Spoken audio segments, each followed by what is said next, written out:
ओम क्रीं कालिकाय नमः। मित्रों नमस्कार।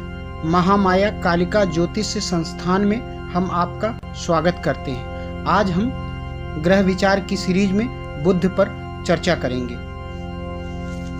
बुध ज्योतिष शास्त्र में अपना महत्वपूर्ण स्थान रखते हैं। बुध एक ऐसा ग्रह है जो सभी ग्रहों से मित्र भाव रखता है। इसके सभी मित्र हैं, शत्रु कोई नहीं है। किंतु कुछ विद्वान इसे बृहस्पति का विरोधी मानते हैं। मित्र ऐसा नहीं है। बुध और बृहस्पति दोनों ज्ञान बुद्धि से पूर्ण होने के कारण एक दूसरे के प्रतिद्वंदी हो सकते हैं, शत्रु नहीं। अतः ऐसा मानना गलत है कि बृहस्पति और बुध एक दूसरे के शत्रु हैं। शत्रु न होकर के वे समभावी मित्र हैं। बुध उदासीन ग्रह है, नपुंसक ग्रह है और जिस भी ग्रह के प्रभाव में रहता है उसके गुण धर्म से प्रभावित होता है, उसी के प्रभाव के अनुरूप कार्य करता है। बुध का रत्न पन्ना है। बुध उत्तर दिशा का स्वामी है। इसका तत्व पृथ्वी है। पृथ्वी तत्व प्रधान होने के कारण पृथ्वी के जीवों पर इसका विशेष प्रभाव पड़ता है। यह त्रिदोष से व्याप्त ग्रह भी है। बुध की दो राशियां हैं, मिथुन और कन्या। यह बुद्धि, विवेक, वाणी, तालु, जिह्वा, गर्दन तथा कंधों पर अपना विशेष प्रभाव छोड़ता है। बुध वाणी, बुद्धि, कला के अधिष्ठाता देव हैं। यदि बुध शुभ होते हैं तो जातक की वाणी में मिठास होती है। ऐसा जातक वाक्पटु होता है, वाक कुशल होता है। जातक कवि, लेखक, गायक, कलाकार इत्यादि आसानी से बन जाता है। या ऐसे जातक सफल वक्ता होते हैं, सफल कवि होते हैं, सफल गायक होते हैं। यदि बुध अच्छा हो और शुभ हो तो जातक वाणी के ही बल पर संसार के समस्त भौतिक सुखों को आसानी से प्राप्त कर लेता है। अपनी वाणी से लोगों का मन जीत लेता है। बुध अच्छा होने पर जातक व्यवसाय, चिकित्सा, कला, गायन, कवित्व, ज्योतिष, अकाउंट, शिल्पकला, कानून इत्यादि क्षेत्रों में अपना विशेष प्रभाव डालता है और उन्नति करता है। बुध के दूषित अथवा अशुभ होने पर जातक को गले का रोग, मुंह का रोग, गुप्त रोग, संग्रहणी, चर्म रोग, रक्त रोग, कंधों के दर्द से परेशान रहता है। तंत्र में इसकी विशेष स्थिति बताई गई है। यह कंठ में होता है।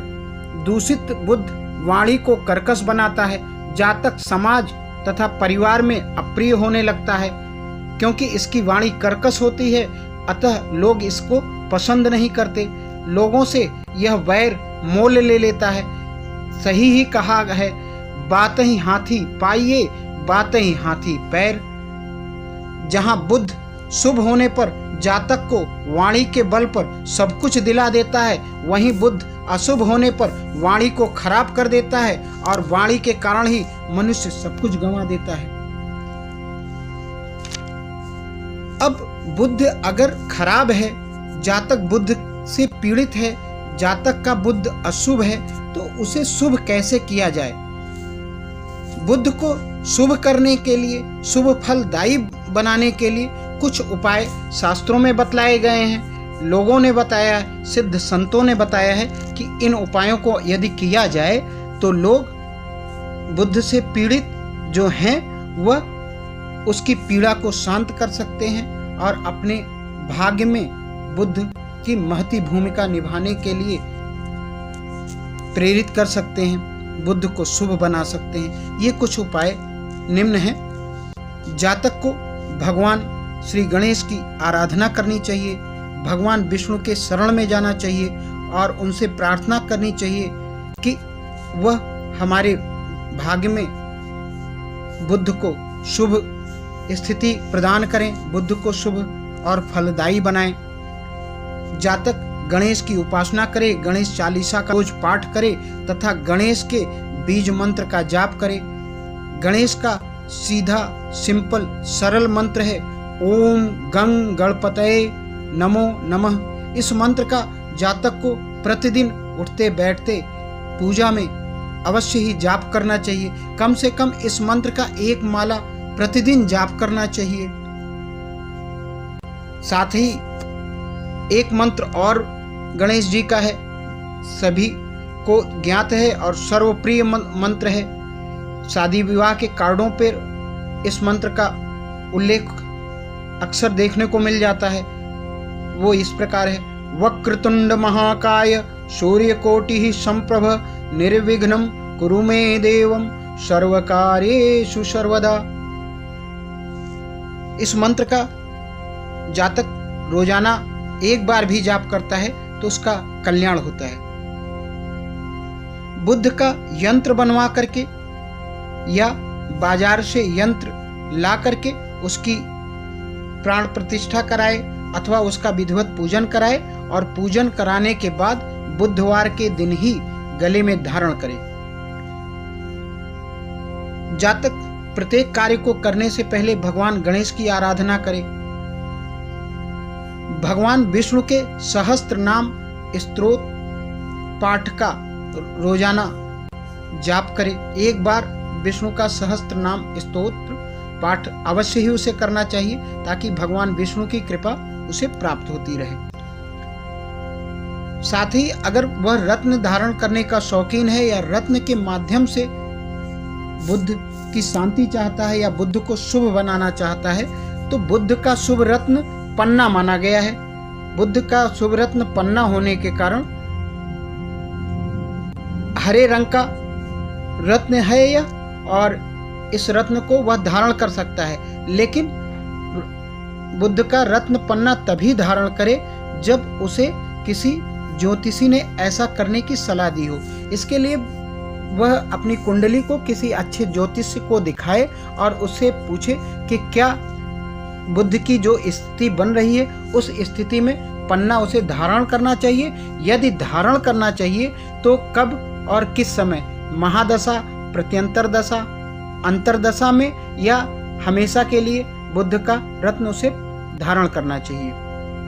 अन्य अगर उसे पन्ना धारण करने की सलाह नहीं दी जाती है तो भूल करके भी वह पन्ना धारण न करे, क्योंकि रत्न को धारण तभी किया जाता है जब उसकी स्थिति देखी जाती है कि इस रत्न को धारण करने से अमुक ग्रह बलवान होगा या उसके गुणों में वृद्धि होगी अथवा वृद्धि नहीं होगी।